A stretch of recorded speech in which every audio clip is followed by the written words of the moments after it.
And welcome back to Pokemon Teens videos. This one comes to us from JRC, who asked the question, what is the Pokemon team for Rukia Kuchiki from Bleach? So anyone who's been watching me for any amount of time knows that I'm actually a big fan of the anime. I like it more than Naruto. Of like the big shonen ones, that was the one I really liked a lot. And I mean, there's plenty of great characters, of great lore, great as an action manga. It's got some of the best action sequences. The final arc admittedly had some of the some issues. Definitely, it was definitely rushed, but ultimately, it's still a very enjoyable series that most people who are in the anime community at least know of. Rukia Kuchiki was, at least for the first season, if we're going by anime terms, was one of the main characters and one of the recurring semi-main characters, one of the recurring supporting characters of the series. As a member of the Kuchiki clan, she was part of a noble family, although she is adopted into the clan. And she is an extremely capable Shinigami. By the end of the series, spoilers, she actually became a captain of the 13th Division, which she was a part of. So the question now becomes, what is Rukia Kuchiki's Pokemon team based on, abilities, personality, all that? Well, right at the bat, a lot of these are going to basically be Ice-type Pokemon, and this is due to the fact that her Zanpakuto, the sword you see there, Sorona Shirayuki, is a ice/cold type Zanpakuto. It is a Zanpakuto. It's considered to be the most beautiful of Zanpakutos, and its ability ultimately is to reduce the temperature of things. It's not actually to create ice, whereas Hitsugaya's Zanpakuto is. Its ability is to reduce the temperature of things, particularly the temperature of the user, to, at its most cold, absolute zero. She can only use that for a certain amount of time, although she clearly improved it as time went on. And one of the first and primary Pokemon I thought needed to be on the team was Frostlass. Now, the reason for that is the spirit of Sorona Shirayuki, which exists within the sword, is depicted as a Yukina,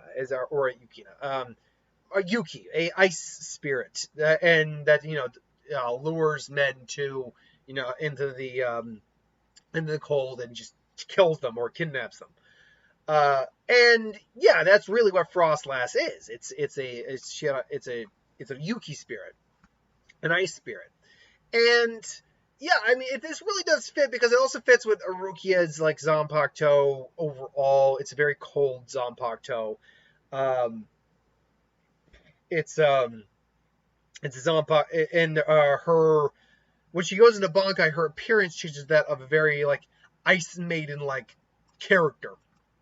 So Frostlass definitely makes a lot of sense. But there's other Pokemon we have to take into consideration as well. One of them I wanted to also use here is, and this is going to be a weird one, but hear me out, is Alolan Vulpix right here. Now, Alolan Vulpix is obviously an ice type. But the reason for Alolan Vulpix is I wanted a Pokemon that actually represented her in Season 1, where she was basically stuck in a fake body, a substitute body. And Alolan Vulpix is a Pokemon that can learn the move Substitute. So I want something that basically was still using the ice aspect of Rukia as a whole, but wasn't strictly limited to her Zanpakuto. The fact that Vulpix is a single or a base stage Pokemon represents Rukia at her weaker phases of the series, and the substitute ability represents the use of the Gigai, or the fake substitute body. So ultimately, I felt that was a good Pokemon to use as well. Speaking of Pokemon that kind of represent the more adorable side of her, she has this weird obsession with Chappie the Rabbit. Also, her drawings suck. Apparently, so do Bianca's as well. But yes, Chappie the Rabbit. I had to use Baneri for that. I had to use Baneri for that. It just made the most sense that, if we have a Chappie the Rabbit Pokemon, it's going to be Baneri. It's this cute, adorable Pokemon that, it's tougher than it looks. Sure, all Pokemon are tougher than they look, but it's still just kind of like this adorable little flop of a Pokemon. And it makes sense to go with her obsession with Chappie the Rabbit, which no one seems to get, really, except for it's apparently the most popular mod soul for the, or Gikoga. Gikongai, basically fake soul to put in a Gigai. That the Soul Society has, the most popular for the women of the Soul Society. So yeah, there's your little Chappie the Rabbit substitute. But now we get into a bit more of like the really heavy duty stuff of Rukia. Now, one of the things, this was actually the hardest Pokemon, the last Pokemon I need to find, because I'm like, is there anything that's not Ice type I can put as well? I'm thinking, no, not really. Most of them have to be Ice. Okay, so what can I use in that? And the thing about it is, all Zanpakuto have a release command. In the case of Sodana Shirayuki, it's Dance. Sodana Shirayuki. And it has abilities known as dances. Dance number 1, hold on. You know what? I'm actually going to get the name of the steps and dances up right now. So hold on. So we have, where is Rukia? Come in Rukia? Come in Rukia. Let's see here now. So there it is. So the dances are known as, okay, yeah. So Sodana Shirayuki Sushi Kishiro, which is first dance White Moon. Second dance is Suji no Mai Hakurin, or Hakurin. That's next dance White Ripple. There is a third dance, however, White Sword, which is one that's very circumstantial. But ultimately, it is still dances that I use. So I'm like, okay, what Pokemon do we have that dance? I'm like, okay, there's Ludicolo, but there's nothing really connecting it to Rukia beyond the dancing. I'm like, well, okay, there is one I'm thinking. It's like, I want to use this Pokemon, but there's enough evidence to suggest it dances. And I'm looking at the Pokedex entries, and I'm like, okay, there does seem to be enough to kind of give an impression of dance. And that's Jinx. Jinx is obviously an Ice type. It's a female Pokemon. And its movements, and especially if you look at like in Pokemon Snap, especially when you use like the Poke Flute, it dances. So it's a Pokemon that has dance-like movements at minimum. It is an Ice type, which fits the theme of Shodana Shirayuki to some degree.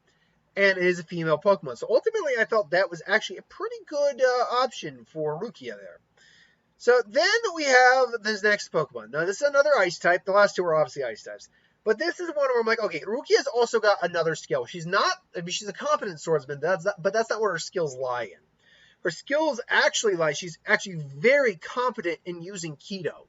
She is basically a Keto master. Like, not to the same level as like an Aizen, Urahara, anything like that. But in terms of like lieutenants, and even to some degree captains, she is very much a Keto expert. And I needed a Pokemon that could learn multiple elemental attacks. I'm like, okay, there is one I'm thinking of, but I have to be certain about it. So I have to go through as many as I can. And sure enough, Lapras here can learn lightning, can learn water, it can learn ice, it can learn psychic type moves, it can learn, I'm pretty sure it can learn a fire, it can learn dragon. So it can learn a vast variety of attacks, enough to make it considered like a Keto-based Pokemon to some degree, but still ice type. So, Lapras made it into the number 5 spot. But last but not least, I needed something that represented Rukia's Bankai. Now, Rukia's Zanpakuto Sodana Shirayuki, as I said, basically its true ability is to reduce the temperature of things, including reducing her own body temperature to basically absolute zero, and, freeze anything it touches upon instant contact. But her Bankai, Haka no Togame, basically is a giant flash freeze. Rukia's Bankai changes her both physical look and clothing to wear clothing where she is wearing dramatically different clothing. She looks like she's in like this beautiful like Empress or Roja. But increase the area influence of Rukia's Bankai or her Zanpakuto to reach temperatures of absolute zero. Upon release, this giant pillar of cold rises and freezes anything down to nothing. And I'm like, okay, do we have a Pokemon that works on that level? Like, how cold is absolute zero?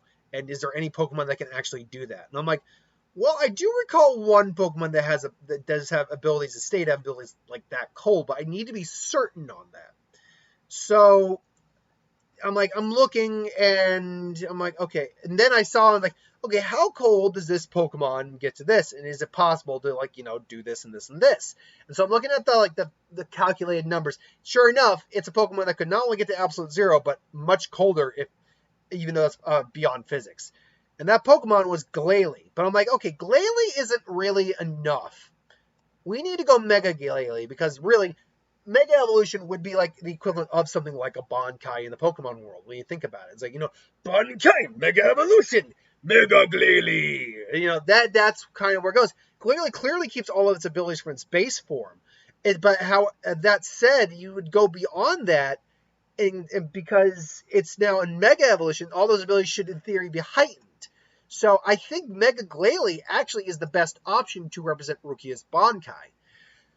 So, without further ado, that is Rukia Kuchiki's team, in my opinion. Now, just to recap, I choose Frostlass, again, for the ice, ice abilities, cold abilities, and the fact it does seem to best represent Rukia's, spirit, Sonoshiro Yuki, and the form she takes in Bankai. Jinx, to represent the fact that it is a female Pokemon, Rukia is a woman, obviously. But also, it's an ice type, and it represents the dance aspect of Sonoshiro Yuki's abilities. Baniri to represent Chappie the Rabbit because I felt that needed to be addressed because she's adorable. And I feel like the odd man out Pokemon is kind of fun. Lapras to represent the Keto aspect of Rukia and still going with the ice type nature of it. Alolan Vulpix because it has the ability of substitute and and is still an ice type as well, so to represent the Gigai that she often uses while she's in the real world. And then finally, Mega Glalie to represent Haka no Togame, which is her Bankai, and its ability to basically just flash freeze everything to absolute zero. So, yeah, that is my Pokemon team for the legendary, the enigmatic, which he's not, the fan favorite, which he is, Rukia Kuchiki. But that is just my opinion. Let me know in the comments below if you feel differently. If you do, that's cool. If you figure a different team for her, I'd be happy to hear it. Till then, though, thanks for watching. Hope you enjoyed. Like, comment, share, subscribe, and hit that bell if you want to be notified. And I'll catch you folks later. Have a good one.